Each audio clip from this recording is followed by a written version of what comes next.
the Los Angeles Clippers versus the Memphis Grizzlies, to me, is in this first round at any Eastern or Western Conference, is the best, the most exciting, and the most overrated series, I believe, in this playoffs. But it's something that you always want to keep your eye on.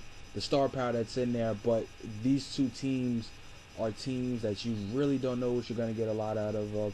The Memphis Grizzlies are a team that came on last year, shocked everybody, most people basically, I would say, and beating the San Antonio Spurs last year. One of those teams that you thought that was going to be on the rise, and they really did. They really did that. And the Los Angeles Clippers with CP3, Lob City, Blake Griffin, and the most improved team by far, in my opinion, in the league, getting Chris Paul really helped that team out a lot. But a couple of keys. I'll start off with the Clippers. It's gonna be the Chris Paul effect. His experience. He's one of the guys that has the most playoff experience, successful playoff experiences in this game, in this matchup. Excuse me. Nothing you can say about Chris Paul. The competitor is definitely going to come out of him. That's something that's definitely going to be key. Hitting outside shots is definitely going to be another key for him. Hitting those threes. Guys like Randy Floyd, Nick Young if he gets in the rotation, Eric Bledsoe, Karan Butler, Mo Williams. Those guys are going to have to knock down those threes, those open shots, just to spread the floor out a little bit more. So Chris Paul and Chris Paul, Blake and Jordan, they can run their pick and rolls and be able to kick or pick and roll to the basket and slam dunk. So that's going to be a key. And free throw shooting. I think free throw shooting will kill this team in the playoffs. You have two of the worst free throw shooters in the league, in DeAndre Jordan and Blake Griffin. I think they're both shooting under 50% from the line this year.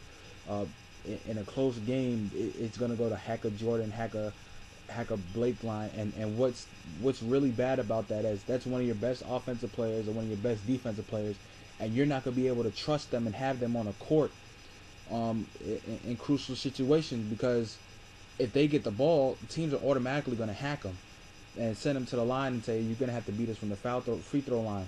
So that's going to be something that's going to be a major key to look out for. They have to make those free throws, especially those two guys, especially Blake, because Blake's going to have the ball a lot in his hands off pick and rolls. So that's going to be key for knocking down those free throw shots. The Memphis Grizzlies, the dynamic of the Rudy Gay, Zebo, and Marcus Gasol. Yeah, everybody remembers Zebo. He had the best performance in the playoffs that we've seen from a while. He was the reason why they got that started.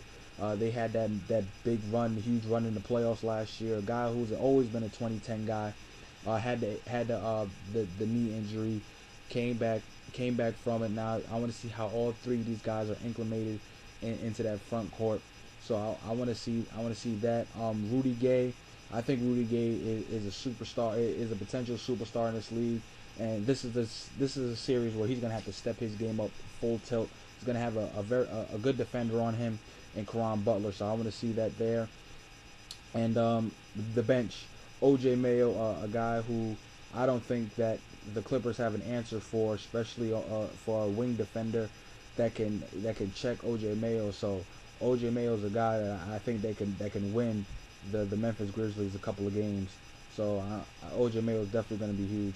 A couple of important players to watch out for. Is going to be, for starting off for the Clippers, I think it's going to be Mo Williams. Mo Williams is going to have to knock down a couple of shots. The knock on Mo Williams was, even when he was with Cleveland with LeBron, he never showed up in the playoffs. So I think he wants to shake off that stigma that he has and show something that he can be a very good player in the playoffs. And him running that second team is going to be huge, or playing along next to Chris Paul is going to be huge as well. I think that another key player is going to have to be DeAndre Jordan. He's going to have to play Marcus Gasol and stay on the court, because after that, their bench depth, especially with their bigs, is real bad. They get in trouble.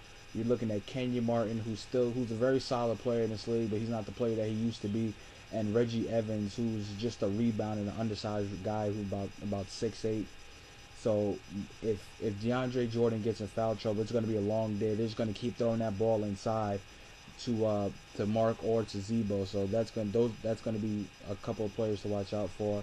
And I think another player is going to be Randy Floyd. He's going to be a guy who's probably going to be starting at the 2, who's going to have to bring that production that a la Chauncey Billups would have brought if he was healthy and he didn't get injured and hurt his Achilles. So I think Randy Floyd is going to have to be a guy who steps up. Keys for the key players for, I would say, the Memphis Grizzlies is going to be Mike Conley. Mike Conley, I think, is one of the most the upcoming point guards in this league.